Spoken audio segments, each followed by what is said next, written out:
Yeah, hello friends. I hope we are live now. Can you please let me know if you can hear me clearly?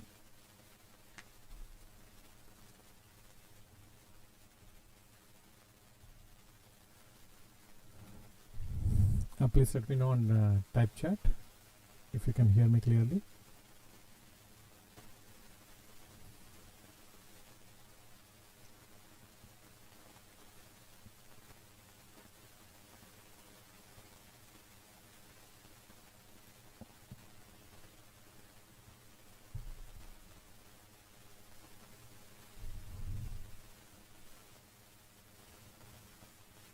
Yeah, okay, fine. So let's begin.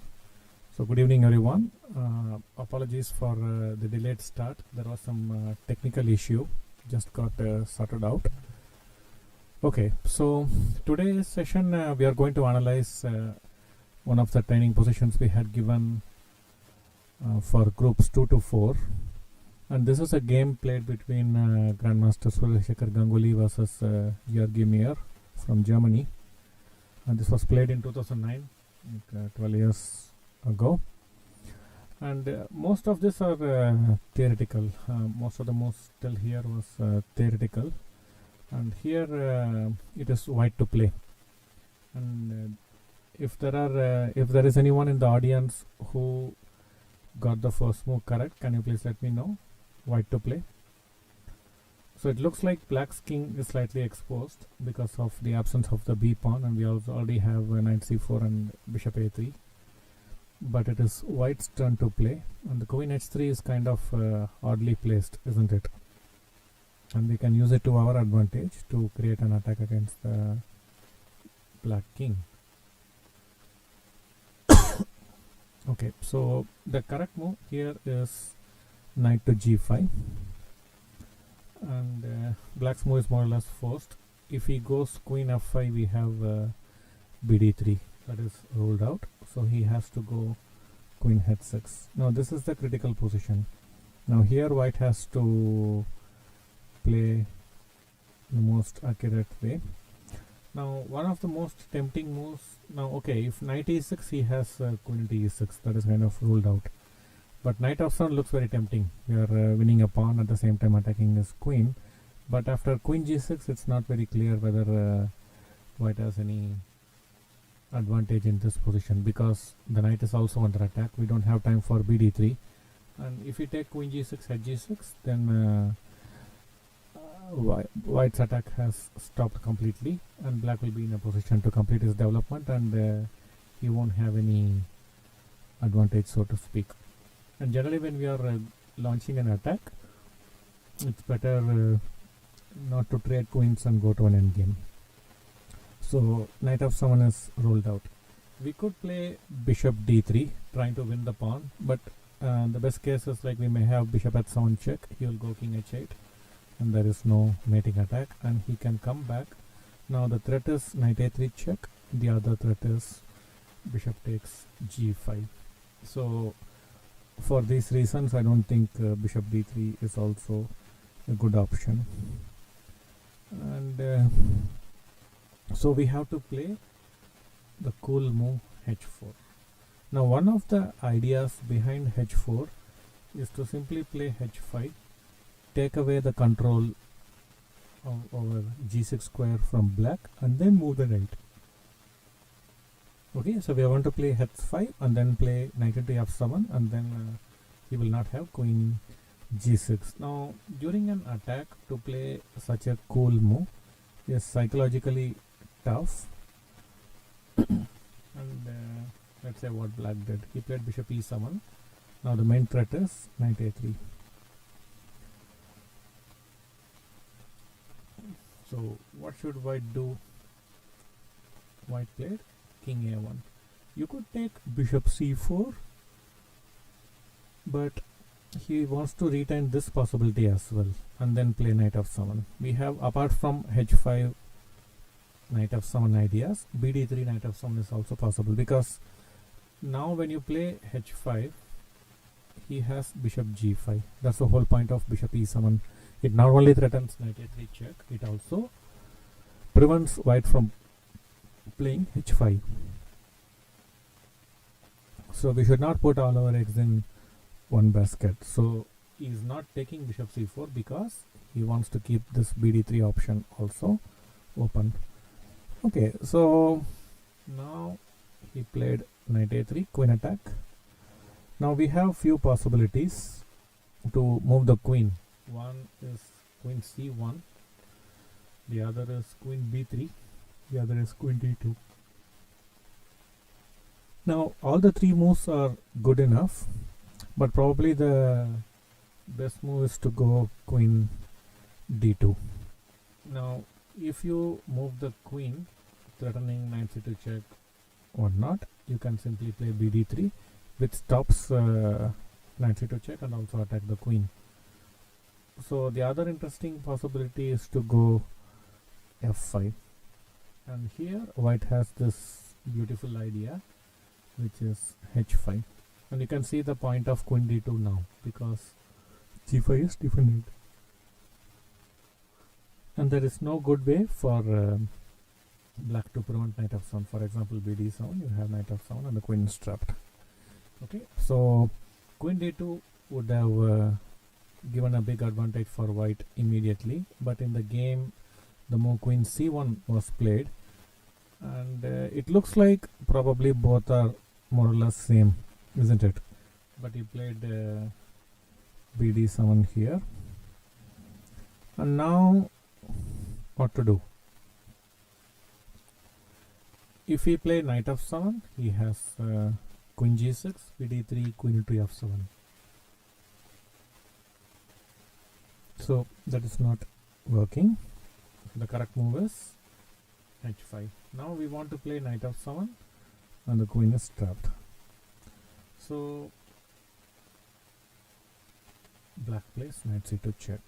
Now this is one of the ideas. Now the point is, if queen into c2, he will take bishop into g5, and if we go king b2 now, he has bishop a3 check and we lose the queen. Had we had the queen on d2, we could have played king b2. Bishop a3, king into c2 was possible without losing the queen. Now we cannot play king b2, so we are forced to play king b1, and now again he played knight a3 check. Now if you play king a1, knight c2 check, and it's a forced draw, so we have to go king to b2. Okay, so now if knight c4, we have bishop c4, and then multiple ways. One is simply winning the piece, the other is to win the queen. So knight c4 is ruled out. So he played bishop b5. This move is mainly against bishop d3 ideas. And how should we play? Now the move knight f7 looks very tempting, isn't it? But let us see what will be the idea behind bishop b5. So now he will take. For bishop h6, we have bishop e2. This is the point of playing bishop b5. Now the rook is under attack. If rook d2, he has knight c4 check and king a1. Now bishop f3. Now lot of pieces are under attack, and black will regain much more material than what he had given, and then he will have fantastic compensation. In this case, it will black be even slightly, black be even much better. So unfortunately this is not working, and he could try, instead of rook d2, he could try saving the bishop with bishop f4, and we still have this check and this nice move, the queen in trouble. Okay, so we have to go queen c2, attacking the bishop. Now if we take on d1, then all the white's attack stops, but we have only a rook and a minor piece. Yeah, hello Nimit. We have only a rook and minor piece for the queen. Instead we have this interesting idea of bishop here, and one of the idea is to play bishop b2 check, and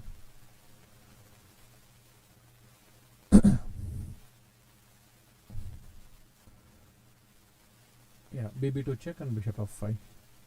So you can see for bb5 knight f7 is not really the correct move. So white has to be accurate. He took bishop takes b5, knight takes b5. Now the threat is bishop a3 check. Now he again went king a1. So all this was not necessary had we played queen d2, which I had shown sometime earlier, right? Instead of queen c1. Okay, so now we are threatening knight f7. So he played g6 to save the queen. Now if we take knight f7, he goes queen g7. The threat is queen into f7. And if we take g6, he can take queen g6. And it is not clear how white can get a mating attack, because you can give one check, but he moves the king, and there is no clear way to win the attack. Okay, so knight f7 does not work. So knight e6 is very interesting, and g5 could come, and then you can win this exchange and come back knight d7. So this is also good enough for a win, but generally when you are going for an attack, it is better to finish the game in attack instead of trying to win material. So instead of knight e6, he took g6, queen attack, forcing queen g6 move. And now it's very important we play the correct move. Now if we play rook h7, threatening to double the rook and create a mating attack, he has this nice move of knight a3.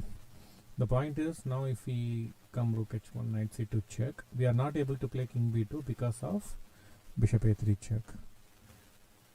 Okay, so you have to play like this. And now here, now if king here, knight d3 is coming, so you have to go here, knight c2 check, and it is a draw. So you see, even in good positions when we have an attack, it is very important we calculate properly, and till the end we have to be accurate. So the correct move is knight h7. Now one of the ideas of knight h7 is to get rook h6 with attack, and then you double the rook on h file. So he played rook c8. Now some attack on c3. So like I said in previous session as well, it is very important that where both sides are attacking each other, sometimes we have to be ready to lose our game in one side of the board, and we should try to win on the other side of the board. If we try to hold on to everything, usually we'll end up saving nothing. So white understands in the long run he will be lost on the queen side, but he is hoping his attack will be more powerful on the other side, and he'll be able to hit first. So queen e4. And now here an interesting way to win is rook h1. This is most obvious, but probably white was not very sure how to handle this. But here after queen d1, white is simply winning. We are threatening this check, and because of the knight on h7, he cannot run with king f8. So this is a very strong continuation, and white could have won the game with this. But he played knight g5, attacking the queen, and is also threatening to double the rook. Anyway, after doubling the rook, you need to move the knight. So he thought, let me move the knight with tempo, and then we can get rook h1 with a mating threat. So he came here, rook h1. Now if you take queen c3, queen c3, now you cannot take with the rook, the a8 rook will be hanging, right? So he has to take with the knight, and you can give rook h8 check here and check. Now if you come here, then check, then rook f7 check, and if king g4, f3, pretty mate. So he cannot come up with king g6. He can go back, but I can take knight f7, and this should eventually lead to a checkmate, because now with this knight it is very difficult to attack the white king, and this buys us some time to go for a mating attack. Okay, so this was one possibility, but for rook h1 he played d4, and now okay, this is also winning, but you have to calculate a little bit accurately. All these checks, and now knight e6. This is also winning for white. What is the point? What if he takes f e6?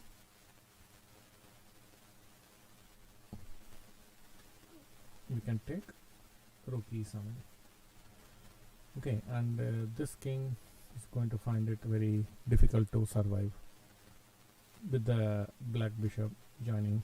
The point is he can maximum give one check, and after the queen exchange still white's attack continues.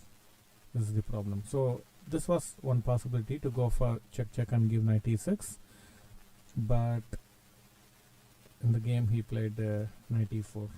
This move, it just prevents queen c3 check, so he took knight c3, and now white has a nice move to play for a win, which is now black is also threatening queen a2 check, by the way, and the winning move is this. This is the whole point. Now he wants to give knight f6 check and queen h7 mate.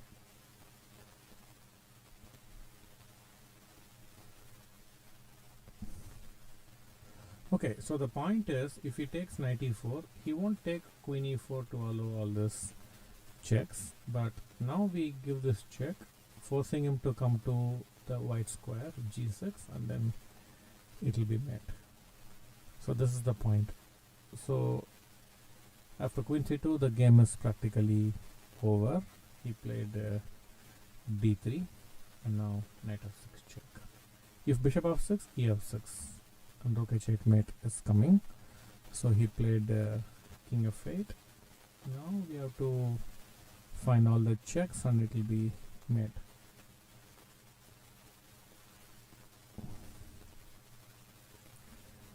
Now rook h6 check. Now if king f5 can give this check here, and rook g5 is mate. So for rook h6 check he went king to g7, and now knight h5 is mate. This is how the game ended. Okay, in the position which we are given for training, so let me go to the initial position. This was the position given for training, and it was white to play, and I think the first move would have been pretty easy to find, but I'm not sure how many of you got this h4 move correct. Not very easy. The point is, here is threatening knight a3 check, and you have time to play king a1 because the knight is defended. This is the important point. Instead, if he went greedily for bd3, now when he goes bishop e7 threatening knight a3 check, you come here, he has this. So to prevent this, you have to play this kind of a prophylactic move, which also threatens to take away the g6 square and trap the queen. So this is a very key move we need to find in the game with the limited time you have been given to play the training game. So very nice attacking game by Grandmaster Ganguly. It was till one or two moves before this critical position. We started from move 18 till around 16th move, at least it was opening preparation, and it's a very good opening preparation. Grandmaster Mamad Yaro, he had been playing this and with great results before this game. And yeah, so this is what I wanted to share with you all, and In half an hour time, we will have Grandmaster Magesh Chandran. He will be analyzing the training position which we had given for Group 1. So I would request all the Prochess Training members to participate in the training games because you'll get an opportunity to play such interesting positions with players of similar strength to your rating, and this is one of a very good way to improve our chess strength. So thank you everyone for joining this session. We'll meet next week with the next training position. Take care everyone. Goodbye.